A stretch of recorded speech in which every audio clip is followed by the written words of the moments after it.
5 key things that I learned, 5 really basic lessons that massively changed my life. And those were: 1, we're going to make mistakes. We're going to make a lot of them. Personally, I learned that my mistakes were my greatest friends. I was going to turn them, I learned at every stage to take those mistakes and turn them into gold, to turn them into something where I would learn from them. I didn't necessarily become rich, I didn't become famous, but I did develop what I set out to do, which was to develop me, develop the person. That's what I was interested in. I also learned the value of foolishness. I learned that I don't know. I used to think that I used to read a lot, I used to study a lot, I was trying to be really smart and all that.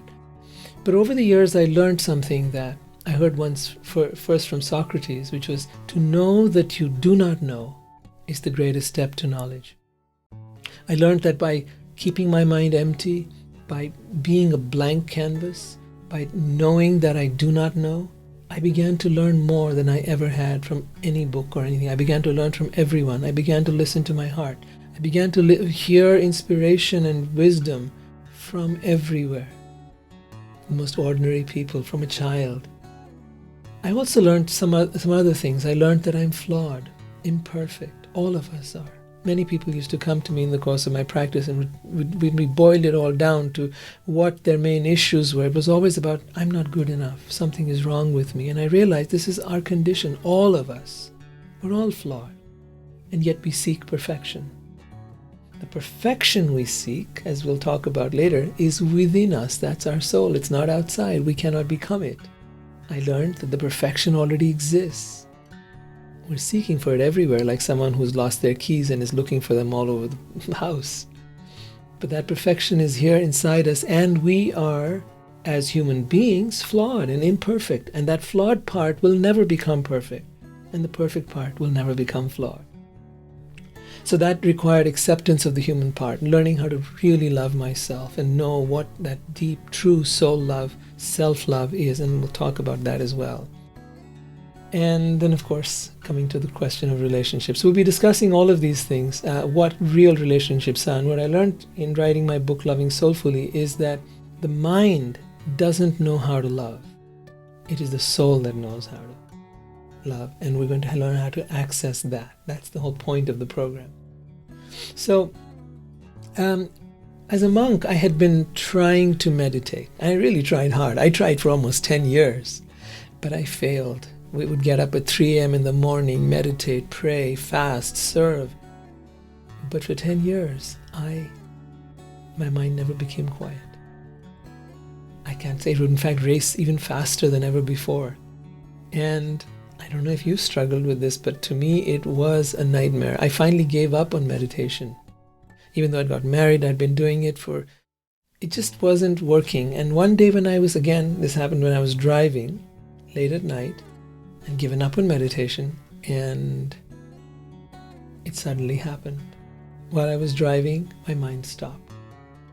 I was observing everything. I was enjoying the music and the cool breeze, but there were no thoughts. And then it struck me. And this state lasted the whole entire journey, half an hour driving. It struck me that I'd been trying too hard, that perhaps it was easy. Much easier than I thought.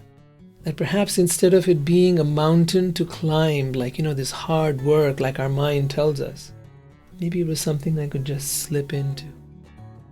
And that became my practice from there on, to learn to just relax myself. And I realized it's sort of like falling asleep. You can't make yourself fall asleep. It's not something you do. It's something you allow. You can't make yourself fall in love.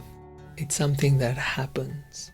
You can't make yourself do most of the things that really cause us the highest levels of pleasure and the greatest levels of joy. It happens. So that's sort of what I began to understand. That understanding led to an experience where I began to hear my inner voice and then began to write.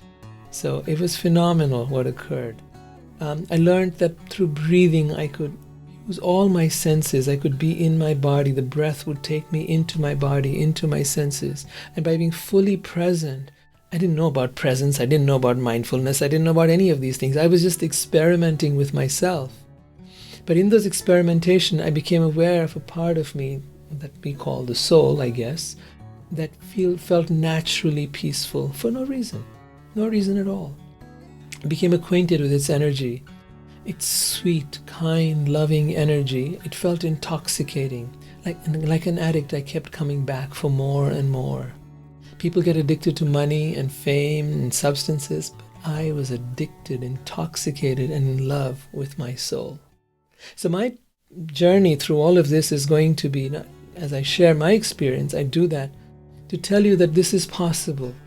It is possible because I struggled. And now I've learned simple techniques that will help you get there, that will make it a lot easier for you. And that's what I want to share with you. I want this to be an ongoing program where I can share with you all the wonderful things I've learned. And I'd like you to try this experiment. See for yourself. Take a deep breath right now. Take a moment or two. Breathe and become aware of your body. Relax. Let your belly fill up as you breathe. Do this for a minute or two. And instead of doing this as a technique, instead of trying to do something, I'd like you to feel something. Feel what lies within. Feel what it feels like when you breathe. Become fully present to the breath as it goes in. Just notice. What does it feel like? Take a moment. A lot of people, when they're doing this, will come back and say, it feels peaceful. It feels calm. And I ask, well, where is this feeling coming from? And if you stay here longer, you'll feel that it is not only peaceful and calm, but there is a different kind of happiness inside here, a quieter kind of happiness. A feeling of connection with the world, a spontaneity, a feeling that you are feeling light and uplifted. Where is all this coming from? And actually there's much more. There's wisdom, there's words in there, there's insights in there, there's music in there, there's dance in there, there's passion in there.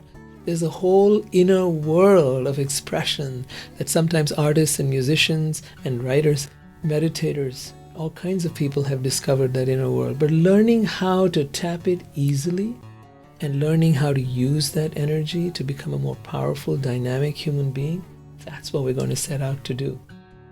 Thank you. And I look forward to staying connected with you.